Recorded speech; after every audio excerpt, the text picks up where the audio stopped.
Sorry, just 1 second. PRs in chat, please.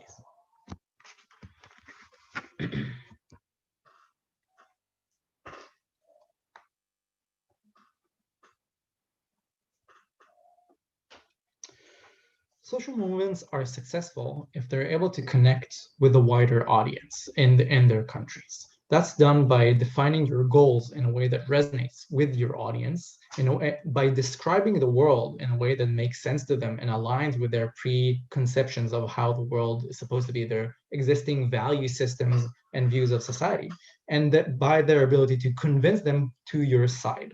All of that happens less in this comparative. 2 points. Firstly, why you're going to fundamentally disagree, like you have a disagreement with the average Joe in these societies about how the world functions, like in that basic way, and therefore you're less able to, resulting in them rejecting your discourse and your solutions. And secondly, fleshing more the backlash that we get from our opening, how this actually, what kind of behavior is actually going to result from that, actively diminishing your positive influence on the world as a social movement.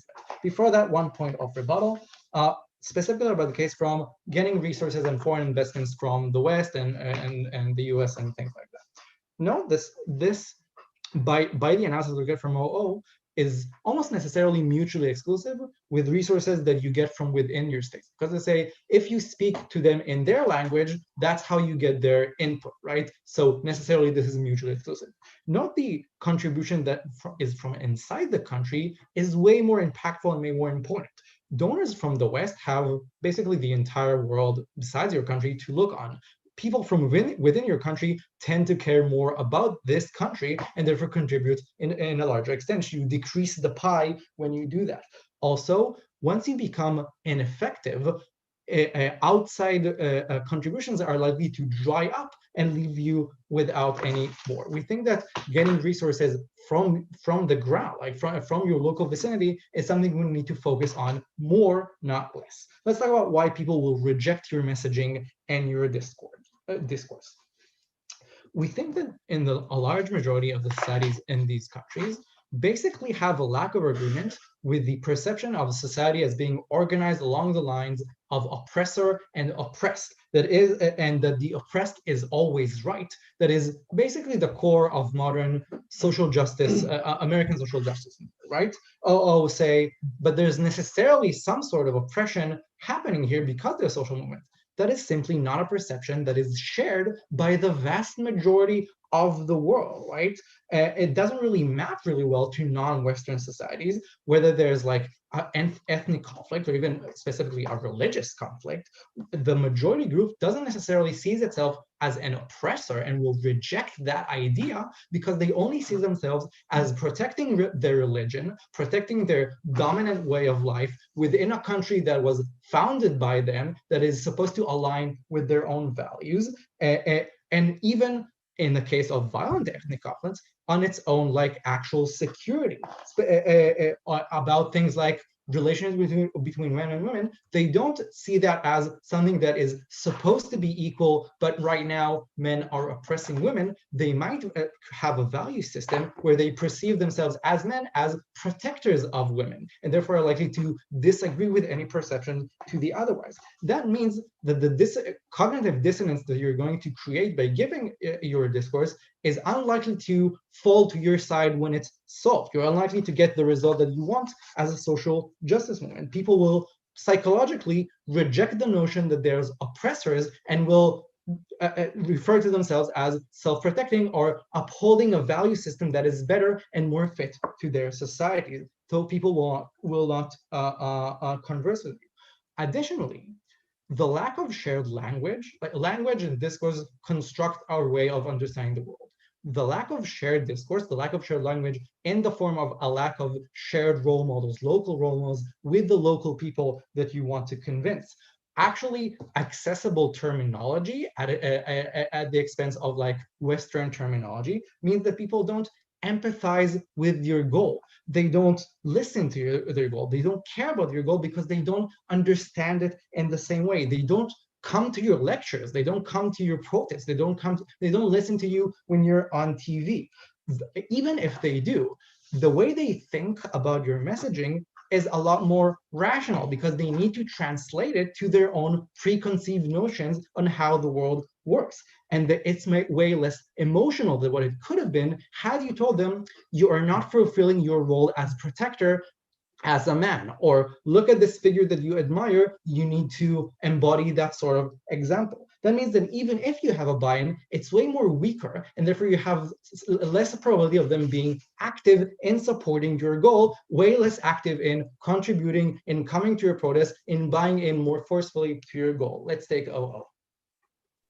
Yeah, again, the problem here is that this problem only occurs at the point at which the movement uses an example that is a mismatch with what they're pushing forward. Like, movements have freedoms to use that particular example. No, it also happens when they use a role model that the person has nothing to do with, that they don't empathize with, that they don't understand their struggle, they don't conceive the world as a struggle that relates to that figure.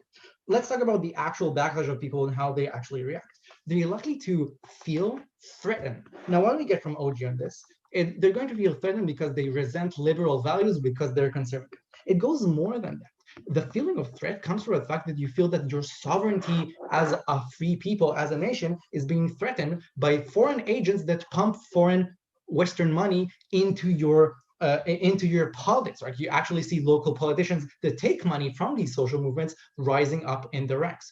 Also, this means that you have less sovereignty for your own values. Also, other local politicians also recognize that, are likely to be incentivized to act against that and to make their populace less tolerant of these values to keep their own political power. That means you'll act actively against that because you'll be influenced by that. You're going to give money to your local politicians that go against that. You're likely to demonstrate against these movements. You're likely to deface their posters, like disregard their messaging. You're likely to have your local social surroundings, your friends and family, warn them against that sort of thing and not to listen to them because they are taking away sovereignty. That's when you have that post-colonial surge, because when your sovereignty is threatened, that is when you feel mostly suppressed by colonial powers.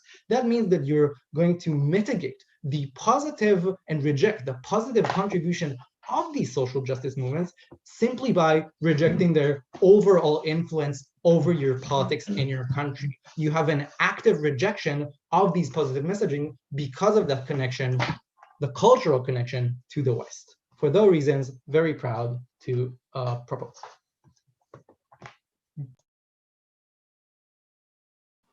All right, I'd like to thank that speaker and invite the member of opposition. I'll just take 15 seconds to quickly go to the washroom and come back.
Hi, I'm back. Can I be heard? Cool. I will start in a moment. Just let me get my notes in order.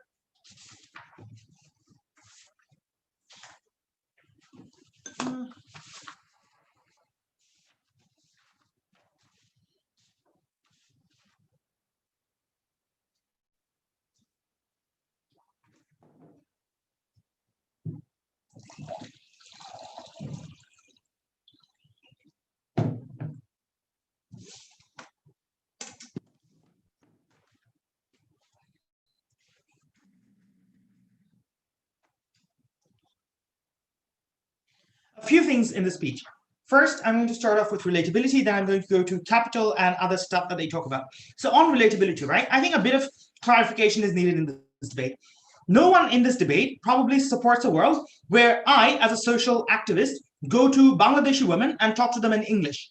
I'm not going to do that, right? What I am going to do rather is read English literature about rape, about violence against women, and understand the context of those literature, because these are things that people in my country cannot do, because university funding in my country is very limited, and these people will only fund things like science and technology and not fund things that are deemed useless here, like gender violence, etc. So I will try to read American literature and try to understand that. And as a social media activist, when I go there, I will probably use certain English jargons like rape instead of the Bangla word that is the substitute for rape. I'm going to use that increased relatability to allow the people who are victims to converse with others and to get the message across. You can use local language to talk to people on ground. No one gives English speeches in India, but what you do is familiarize people with English terms and certain jargons and loaded words that have specific appeal. What you also do is keep up to date with English words and like English journals, etc. Furthermore, on relatability, right? I think it's just vastly exaggerated that things aren't relatable. Women's struggle is pretty relatable. I think 2 weeks ago, there was an abortion protest in Poland that could draw relatability from Planned Parenthood protests. I don't think that are so disparate. There's the ethnic cleansing in America that can draw relatability from like Native American cleansing. All of these things aren't just entirely divorced, right? South African oppression can draw certain relatability from slavery in America.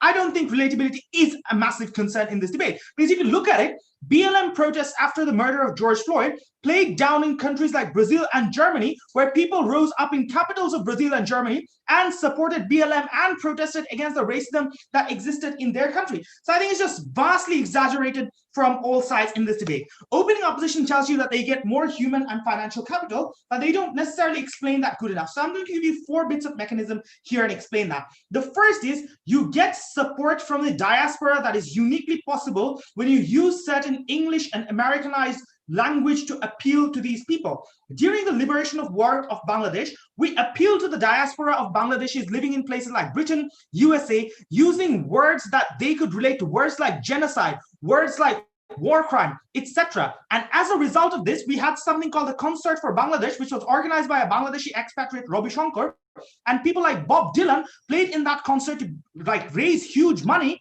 for Bangladeshi liberation war. It also allows these diaspora population to blockade routes in their foreign country and appeal to high commissioners of that country to put pressure on the country where the oppression is going on. Second, it uniquely allows the educated elites to understand oppression, because understand this, oftentimes oppressed and those around the oppression do not understand that they're oppressed, do not understand they're around oppression.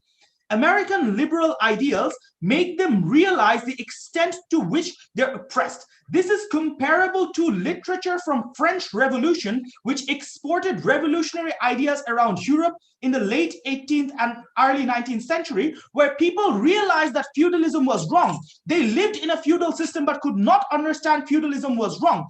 When you give American ideals of liberalism across the world, people who otherwise would not understand that they're oppressed, because oppression is often internalized and normalized, where you think that my fate is to live in the hills as someone who has a sub-decent life, that form of fate and that form of acceptance that you have is broken. That is when social movements get the traction that they need. And that is when relatability clash breaks on our side, because you need to make these people recognize they're oppressed.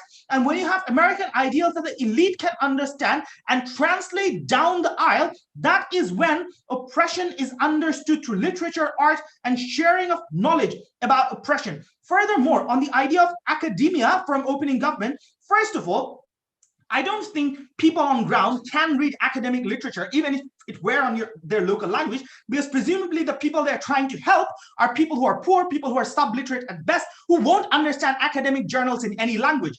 The people who are going to understand are the elites, and elites in most countries actually understand English as well. So I don't think that is a problem. They can understand English and translate it down the line. That is where we think we break the clash on academia and art and literature that opening government brings in this debate, and take the debate over opening government as well. Finally, I think there are a few more reasons here. The third reason why we achieve better human and financial capital is because we get corporations to listen and understand. Often the greatest perpetrators of violence against people are corporations. In Bangladesh, in Chittagong Hill Tract, corporations are planning to build hotels there by ethnic cleansing and removing the people who live in that local region. If those local people protest and organize around local terms, use local terminology, it's easy for corporations to ignore them, because corporations know no one else in the world is going to give a fuck. I'll take CG if they have anything. I think they're very excited. Yeah, we thank CO for recognizing the best way to connect with people and harness their political power is by giving them ideas and language that are closer to their local surroundings. You can appeal to the West by Western terms, just don't do it locally in social justice debates in your own country. I think that is exactly what we support. Like, we will understand those literature and then use that knowledge and use the frame of reference to connect. We will not create unique local terms and local terminologies to organize people locally. We will have a globalistic focus.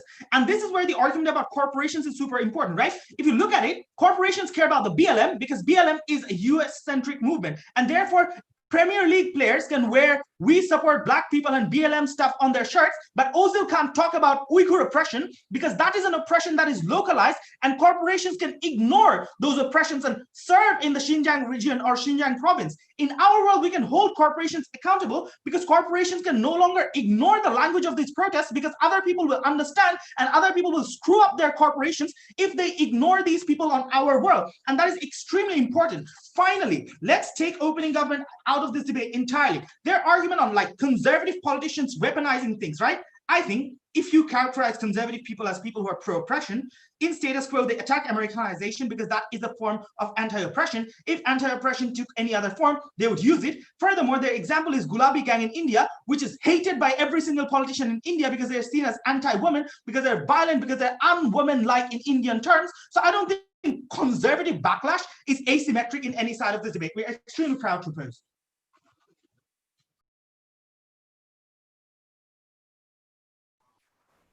All right. I'd like to thank that speaker too, and invite the first summary speaker of this debate.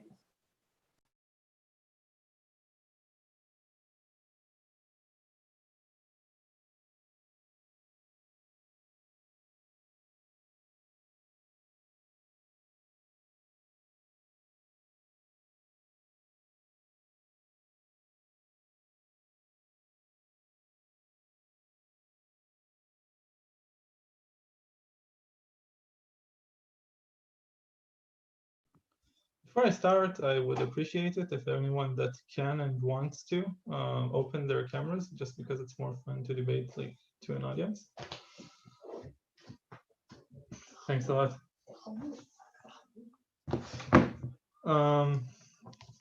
Okay, I'm going to start in 3, 2, 1. Oppositions missed this debate because it's not about whether you can occasionally, sometimes in specific scenarios, use American jargon and American narratives in your social justice movement. This debate regrets the fact that there was an Americanization, meaning that most of them use this jargon, although it's not suitable in most of the cases, and we actually bring this to you. I'm going to have 3 points in my speech. First of all, why closing opposition is just out of this debate. Secondly, where do we get more backlash? And lastly, where do we have more people, more awareness? Okay, let's start. So closing opposition. First of all, note that closing opposition, really by their concession that you need to talk to British and English and American people in their own language, basically concede most of this debate, because this shows you that people are just much more invested and much more involved once you actually talk to them in terms that they know. Secondly, note that my framing shows to you that most of the benefits from closing opposition are under our side. because in a lot of situations you can use the Western literature that they so much want to in your political movements. We just think that this shouldn't be the main focus, right? And then they have a totally paternalistic case, right? I'm now citing, people can't read stuff from academia. Oppression is something that you only talk about in English. People don't know that they are oppressed, right? Like, this is insane. Freedom is something that exists for thousands of years. Obviously, people know when they lack that. Violence is something that nobody wants because they feel the pain on their body. Obviously, people know that this is a situation they're feeling. We don't think that this case has any stance in this debate. Lastly, about like companies are going to be more accountable now. I honestly don't understand why it goes to closing opposition side, because we actually analyzed why the majority of people are going to go against these ideas. This means that local companies will have less traction in doing all of these campaigns. This doesn't stand as well. Let's talk about backlash. Here's what opening government bring to you. They describe a lot of different messages that can happen. First of all, then a lot of times people are going to talk to you in English, so this means somewhat foreign interventions. A lot of times it's going to be too liberal. A lot of times it's going to be local icons now talking to you, which is something which you can relate to more. All of these are good in explaining which kind of messages we're likely to get. It isn't clear how exactly they affect people on the ground, how they affect their actions, and how they actually change the situation for the goals of these social movements. We actually prove that in 4 different ways. First of all, the fact that people reject your message, reject your idea, means that people don't come to protest. This means that you have less ability to galvanize support to a lot of the goals of these social movements. Secondly, the fact that you have foreign investment in politics means that people feel less sovereignty, means that people are much more likely to object publicly. Politicians specifically are going to go against this idea. This means you're going to have much less public support. Thirdly, because people are now much more likely to give money to the other side because they feel that your side, the side of the social movement, is actually wrong in all the things that they're trying to do. This means that campaigns are now going to be much less focused. And fourthly, because people now connect significantly less emotionally. This means that the situation that brings them from sitting on their couch to protesting on the street does happen significantly less because they don't have this driving force behind all of this. So we just connect opening government's analysis to changes on the ground. This is enough for us to win this debate because this actually shows how these messages are harmful and how without our analysis, opening government basically have not a lot of impact in this debate. Secondly, note that we answer the best case of opening opposition in this debate. Why? Because even if the messages are supreme, are best in actually showing the situation, people are not going to go for them because people are just going to go against them. So we just win over opening opposition in a simpler way. Then opening opposition have 2 responses. First of all, people don't notice local nuance. The thing about local nuances is not that you need to notice them, is that the fact is, when you have a title in a newspaper, it's like 4 or 5 words. If one of them is oppressors, you lost half of your audience just by saying that. That's enough for us to show that you don't need to notice these nuances, but to have actually connect with them. Opening opposition tells us also, this happens when you just choose badly the American examples that you want. First of all, we win even if you choose the best examples, as we said, because people just reject the idea of foreign interference because of sovereignty. But second of all, once you can't just pick and choose stuff from 100 years ago, because that's not what social media and public media like BBC talk about nowadays. So it's just going to have much less traction of the kind that opening opposition talk about, because most of the benefits come from stuff that people talk about today. Before I go on, opening. Yeah, so this debate needs to revolve around the populace that we're trying to attract, right? It's not the oppressed minority. It's the masses populace that aren't engaged with the problem yet. So we need to use a general example that they can understand. Exactly why we say that you need to find much more compromises and not treat them with a jargon that isn't specific to their case, like them being oppressors or like them feeling that there is new colonialism which is trying to enforce upon them ideas that they don't want.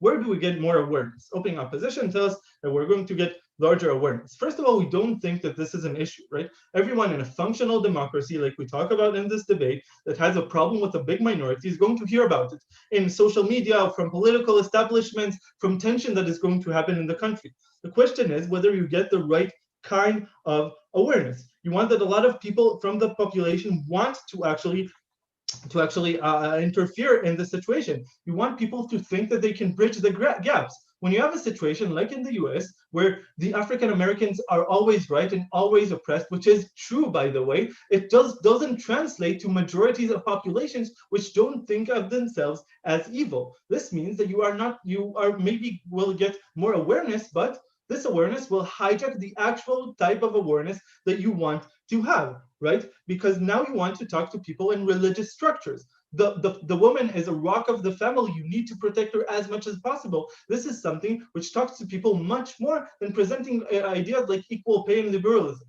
This just means that at the end of the day, we're much more likely to reach people and reach and get this kind of support. I'm happy to propose.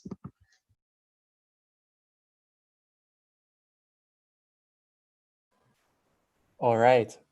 I'd like to thank that speaker too, and invite the last speaker of the ESL final of the Oxford IV. Here.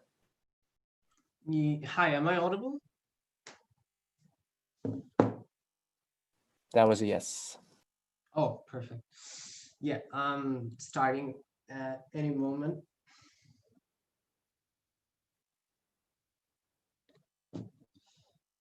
Let's understand the unique focus from our side. We bring three important things. Number one, we talked to you about how there's democratic and geopolitical pressure from international bodies, from international diaspora with powerful connections, especially when you Americanize and like Westernize your statements and you put English in your jargon. Number two, there's more attention from international organizations like the UNHRC, where and like Doctors Without Borders, when you create a place where your attention spans not just comprised in your local area, but also based in a more wider outreach. Number three, you get more money from these diaspora and foreign actors simply because you cater to how they pay attention to you, right? The way you focus on your messaging means you also inherently focus on how they receive that message. We think it's difficult for you as an activist to like fundamentally speak in a local tongue and get the attention from these international bodies. We think it's much more difficult in comparison. Fundamentally, on another point of like local people rejecting our policies because they see it as foreign intervention. Guys, the harm is symmetric. We think politicians can claim protesters have a Western agenda on either side of the house because both of them are preaching the same thing. We don't see how that is any different. Or they'll always find multiple ways to reject that movement. With that being said, let's focus on what the closing government says. The primary thing they fail to understand is they think that freedom is something that everyone understands. But imagine this: you are a woman in India. You are married to a rich person when you were 18 years of age, and you're told by most of the people in your life that you're living the good life. The problem with this is you internalize that. No matter what notion of freedom that like closing of assumes that you have, it is still not the same as what American women idolize freedom to be. And that is exactly what we're talking about here. The point in time when you compare yourself to the situation of women living elsewhere makes things feel more visceral for you, makes you feel that tangible connection to what other individuals in your like being in the same gender face. In this instance, America is used as a tool in your arsenal for self-actualization, something that is fundamentally goes beyond borders and something that is fundamentally important when talking about these things. With that being said, what are the things that Sadiq talks about, right? In like what we bring to you, we talked about how there's relatability. When there's university funding, because university funding by itself is limited in developing countries, the local language can't always be used when talking about major issues because loaded jargons have a lot of appeal. Now, understand this. When you talk in English about how glass barrier is something that is fundamentally problematic, how sexism is bad, how rapes are horrible, the thing that you do is you unite literally every single person's struggles living anywhere else and put it in the same place, right? Your struggles interconnect people. This outweighs the perceived risk of social interest drying up, because we just don't think that's true. Because if you care about the tortures in your neighborhood, presumably you also care about the tortures being instigated anywhere else. Because even if you don't, right, the fact that your intrinsic nationalist provocations exist makes you feel bad about what's happening in your local environments. It does not matter the way the message is being preached, so long as the message in itself is being preached. In this instance, this means that like the fact that people don't understand your movement is something that is fundamentally unnecessary and irrelevant in this debate, because we think the vast majority of socially aware citizens of the earth understand English terms. If they don't, they can just ask other people who use their local tongue who can speak English for them. We don't see how something that is like the way that something is said outweighs what that something really is. With that being said, Sadid also gives you good comparisons about how oppression is internalized and you may not be aware of it, and Americanization leads you to become more self-aware and stuff like that. This realize outweighs the risk that is like being framed by OG that like these things are oftentimes radical because people don't understand it. We don't agree, right? Because you'd be framed as somewhat radical either way. We think it's important for you to understand to what extent your freedom is like your freedom is bad in relation to something else, where like America can be used as a model. With that being said, understand like a fundamental like conflict that happened throughout this debate is how like movements will be played out, about how you're going to like actively leave out people who don't understand English, right? But like the thing is, if people don't understand your movement because it's framed in a westernized way, you don't need to westernize your movements. That isn't this debate. This debate is specifically about Americanizing social justice debates, not Americanizing social justice movements. That means that you can always pick your battles when you're talking and preaching your social movements, and you can alter the extent to which you wish to have certain rights. We think change in itself is hard, but debates, social justice debates, help you understand that. And movements, you can always pick which side of the spectrum you want to fall to, so that you don't run the risk of being too extreme in a very nationalist, provocative environment. Before I move on, CG. Foreign money appeals aren't only unaffected by the language in local debates, but are also irrelevant when your messaging is rejected by a local population that doesn't want to be condescended at or to.